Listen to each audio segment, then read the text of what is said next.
news tonight, the first national conference on Jordan's Vision 2025 convenes by the Dead Sea to outline a roadmap for the next years towards a self-reliant economy. About 60,000 Syrian Kurds have crossed into Turkey in the past 24 hours, fleeing in advance by Islamic State terrorists who have seized dozens of villages close to the border. And financial leaders of the group of 20 top economies meeting in Australia voice commitment to chasing higher global growth, but remain divided on how to achieve it. Good evening and welcome to a new edition of the news. Here are the details. The first national conference on Jordan Vision 2025 to discuss the kingdom's 10-year economic blueprint convened today by the Dead Sea shores. Representatives of government institutions, parliament, private sector, civil society, as well as political groups and academia are taking part in the dialogue. In response to a call by His Majesty the King earlier this year, the meeting aims to reach national consensus on the main principles of the 2025 vision through a participatory approach. The vision's framework addresses 7 components: developing human resources, fiscal policies, business and innovation, infrastructure, social development, decentralization and local development, in addition to justice and legislation. Addressing the opening, Prime Minister Abdullah Mansour voiced hopes the dialogue will succeed in outlining a roadmap towards a competitive, growth-driven, self-reliant economy. He said aspirations for the future demand concerted efforts to achieve real growth that creates work opportunities and help promote social safety and security. Jordan's workforce accounts for 1.4% of the population, but according to Mansour, that percentage remains low and 30 to 40% of opportunities benefit non-Jordanians.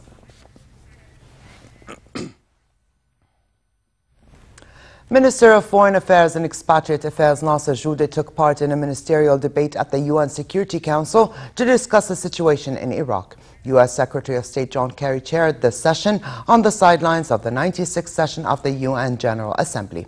Judeh urged collective effort to counter terrorism and support Iraq in confronting IS terrorists that now control 1/3 of Iraq and large swathes of territory in Syria, threatening world peace and stability. The Council session highlighted support to Iraq's political, economic and diplomatic reintegration into the region and international community. Egypt will host talks between Palestinian factions within days, followed by indirect negotiations between Palestinians and Israelis on the ceasefire in Gaza. The state news agency MENA quoted an Egyptian official as saying that delegations from Fatah and Hamas would meet on Monday to complete the Palestinian reconciliation. And on Wednesday, Palestinian negotiators would meet with their Israeli counterparts to continue talks on a ceasefire in Gaza. Tens of thousands of Syrian Kurds are now in Turkey, having crossed the border from Syria in the past 24 hours, fleeing in advance by Islamic State terrorists. Turkey opened a stretch of the frontier after Kurdish civilians fled their homes, fearing an imminent attack on the town of Ain al-Arab. Islamic State have already seized dozens of villages close to the border and are now believed to be within 15 kilometers of the town. According to Turkish officials, some 60,000 Syrian Kurds had crossed a 30-kilometer section of the border since Turkish authorities opened it yesterday. Kurdish forces have evacuated at least 100 villages on the Syrian side since the Islamic State onslaught started last week and have abandoned control of scores as the group gained ground. Meanwhile, and in what is being described as a covert rescue operation, Turkish intelligence agents rescued 46 hostages seized by Islamic State terrorists in northern Iraq.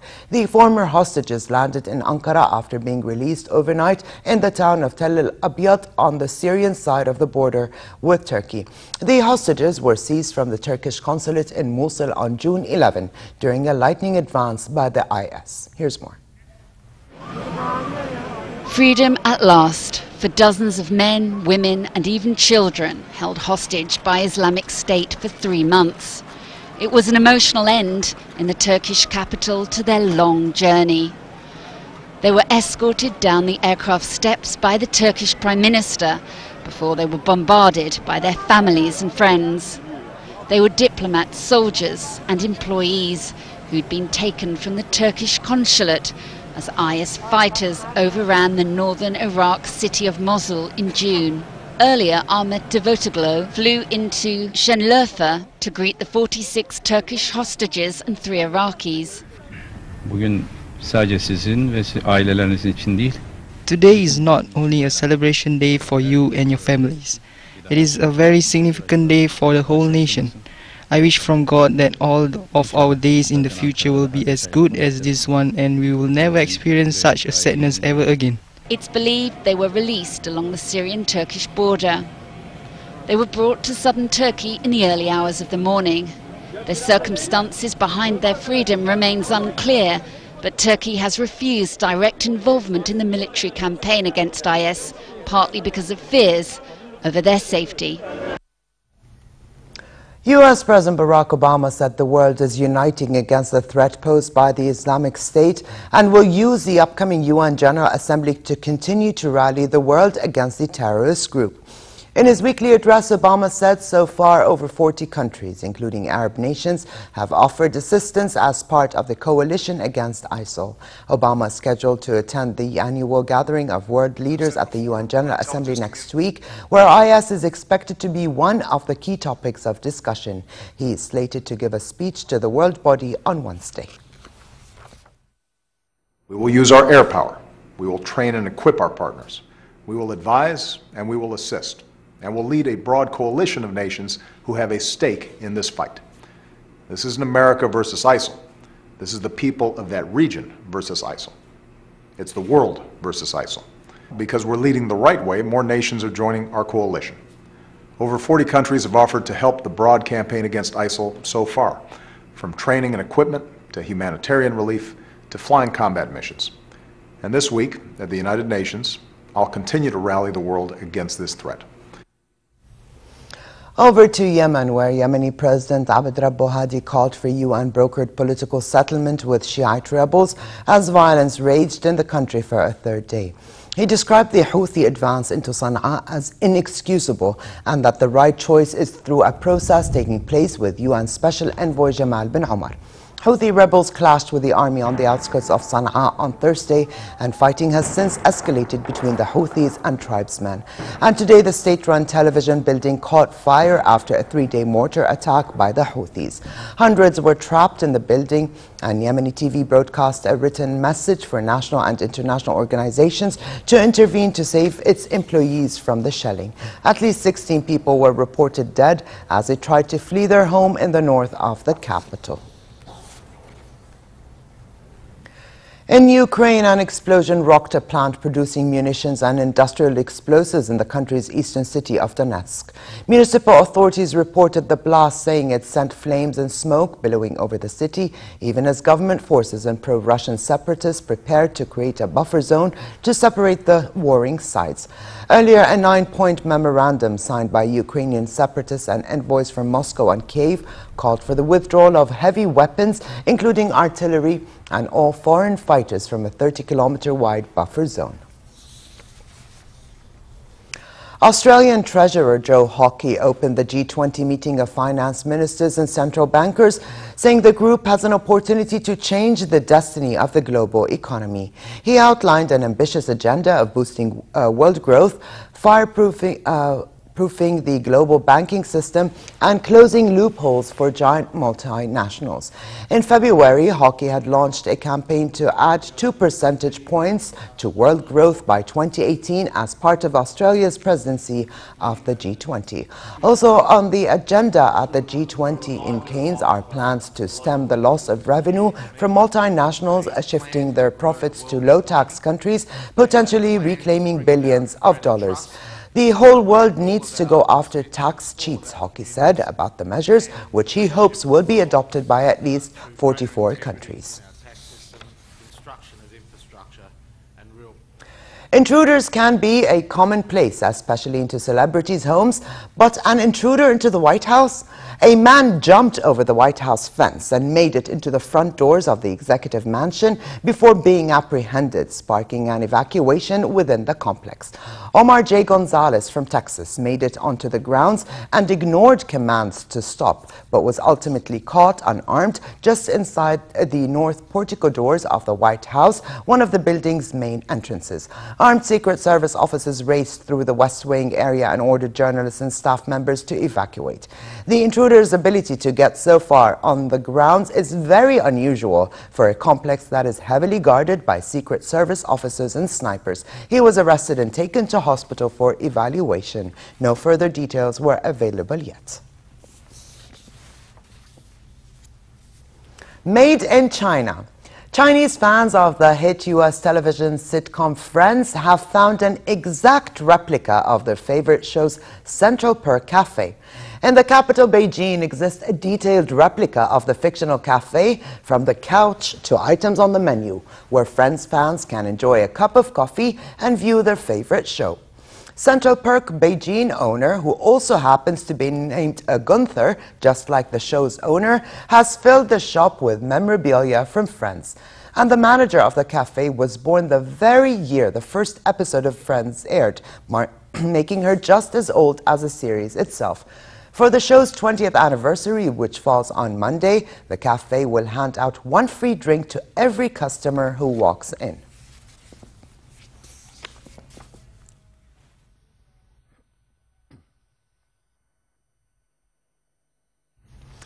To Milan and Fashion Week. Versace's spring-summer show at Milan Fashion Week focused on separates and short dresses rather than the trademark evening glamour gowns. Contrast white-stitched black blazers, covered-up crop tops, and sporty perforated grid-like open work overlaid teeny-tiny separates were accessorized with large and small bags in shades of pink and baby blue. Dresses were short, boxy, and with sheer paneling.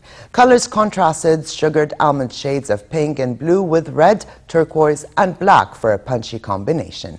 Party frocks also featured sprinkled with crystals and a rainbow mix of colors.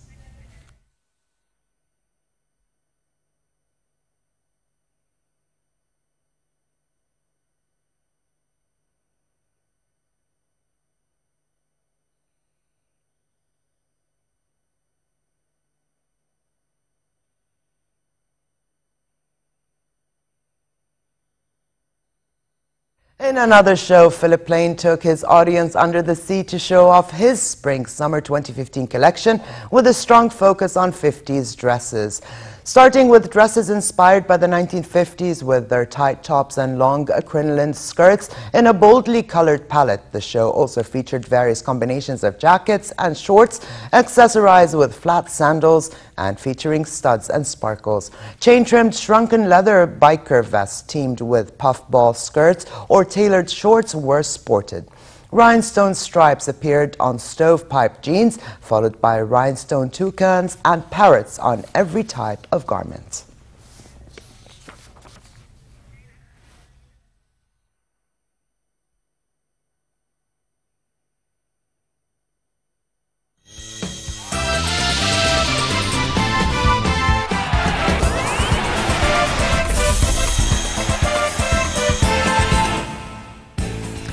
Barcelona are preparing to face Levante in La Liga tomorrow, and again their hopes are set on striker Lionel Messi. La Liga leaders Barca started their Champions League campaign with a 1-0 win at home to Apoel and Nicosia, who defended solidly. Coach Luis Enrique said tomorrow's match will be a complicated one and is expecting to see the same defensive strategy of the Cypriot team from Levante. Commenting on whether Messi will play or not, since he has played in every game since the La Liga kicked off in August, Enrique said not having him at all would affect the team, but added that he will manage the lineup the way he sees fit. Luis Suarez, meanwhile, still banned from playing, is training with the team and preparing for his debut next month.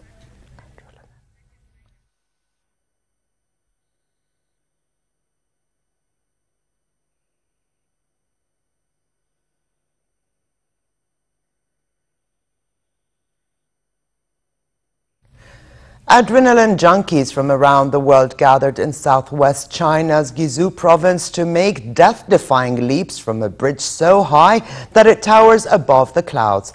35 base jumpers from 16 countries took part in the jumping challenge, jumping from 370 meters above the ground. After leaping from the bridge, the jumpers descend at an average speed of 80 kilometers per hour. In just 5 seconds of free fall, they must perform creative acrobatic moves to impress the judges before opening their parachutes a mere 100 meters above the ground.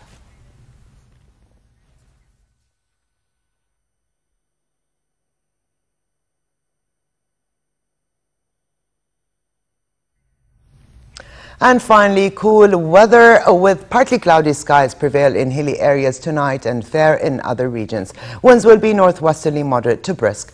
Tomorrow, moderate conditions continue across the kingdom with northwesterly moderate winds picking up at times. The Gulf of Aqaba should expect relatively hot weather tomorrow with northerly moderate to brisk winds and slightly high seas. Here now is a look at temperatures forecast for tonight and tomorrow.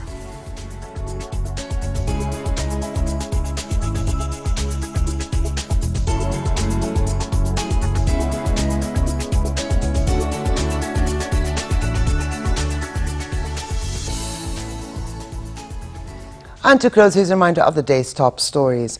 The first national conference on Jordan's Vision 2025 convenes by the Dead Sea to outline a roadmap for the next years towards a self-reliant economy.